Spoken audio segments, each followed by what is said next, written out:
እንደ ተመልካቹ ነው ስንል በምክንያት ነው። ለአንዳንዱ መልኩ ወይም ፊቱ፣ ለሌላው ደግሞ የሰውነት አቋሙ ወይም ቅርጹ፣ አለፍ ሲል ደግሞ ስብዕናውና አመለካከቱ ነው በሚል ወደ ውስጣዊ ማንነት ያመዘነ ትርጉም ይሰጠዋል። በዛሬው ቪዲዮ አርቲስቶችና የሶሻል ሚዲያ ተጽዕኖ ፈጣሪዎች ውበትን ፍለጋ ስለሚዳክሩባቸው መንገዶች እንዲሁም ስለሚያስተናግዷቸው ቅሌቶች የምንነግራችሁ ይሆናል። ቪዲዮችንን ላይክ፣ ሼር እንዲሁም ሰብስክራይብ በማድረግ አብራችሁን ቆዩ።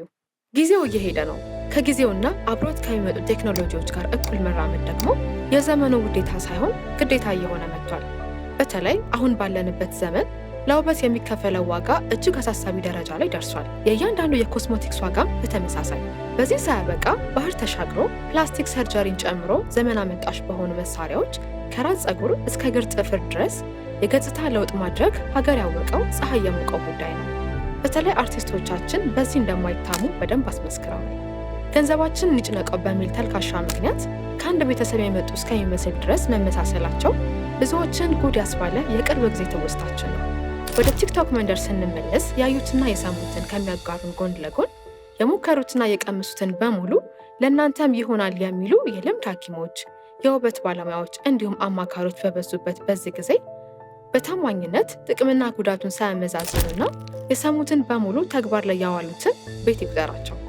በተለይ ከውበት ጋር በተያያዘ እኛን ያሳመረንን ፕሮዳክት ለእናንተን በሚል ማስታወቂያ የስንቱ ኪስ ተበዝብዞ የነጋዴ ሲሳይ ሆኗል።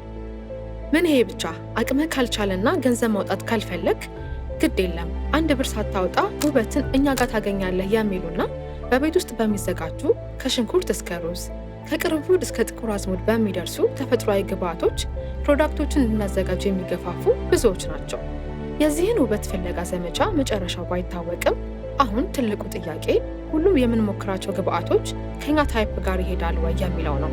እንዲሁም አንድን ፕሮዳክት ለምን ያክል ጊዜ ሞከር ነው፣ ለወረት 1-2 ጊዜ ወይስ ረዘም ላለ ጊዜ የሚለው ነው። ሌላኛውና ትልቁ ጥያቄ ደግሞ የትኛውንም ፕሮዳክት ያስተዋወቁን ሰዎች ውጤቱን በምን አሳዩን የሚለው ነው። ፊልተር ባለው ካሜራ ወይስ ያለ ፊልተር? አሁን ፊልተር ያለው ካሜራ ሱስ ከመሆኑ የተነሳ ፊልተር ውስጥ ያለው መልክ እውነተኛ መልካችን እንዲሆን መመኘት የማይካድ ሀቅ ነው። ድሮ መልክ ስጠኝ እንጂ ሙያ ከጎረቤት ይባል ነበር። አሁን ግን መልኩም በካሜራ ፊልተር የተገኘ ይመስላል። አስባችሁታል? ስንቱ በሶሻል ሚዲያ ተዋውቆ የወደዳትን እንስት በአካል ሲያገኛት እሷ ናት አይደለችም የሚሉ ውዝግብ ውስጥ እንደገባ፣ ስንቱስ ነው የማንነት መገለጫ መታወቂያውና እሱ በፍጹም አለመሳሰል ብለው ሰዎች ያጭበረበሩትና ግራ ያጋቡት። የሚገርመው ደግሞ የአንዳንድ ሰዎች ውበት በአካል ሲታይ በጣም ከማማሩ የተነሳ ምን ፈልገው የሆን ፊልተር የሚጠቀሙት የሚለውን ጥያቄ መጫሩ አይቀርም። የዚህ ፊልተር ጉድ ሰዎችን በስልኮቻቸው አይተን ያደነቅነውን ውበት ደግሞ በአካል ስናያቸው እነሱ ናቸው ወይስ አይደሉም የሚል ትልቅ ውዝግብ የመፍጠር ኃይሉ ከፍተኛ ነው።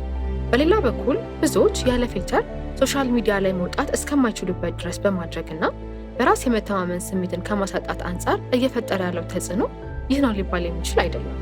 ባጭሩ በፊልተር የማያምር ሰው አለ ለማለት ይከብዳል። በተለይ ከቆዳ ጋር ተያይዘው ለመጡ ችግሮች ሁነኛ መፍትሄ ይሆናል። ብጉሮች፣ ማዲያቶች እንዲሁም ሽፍታዎች ድራሻቸው ጠፍቷል ቢባል ማጋነን አይሆንም።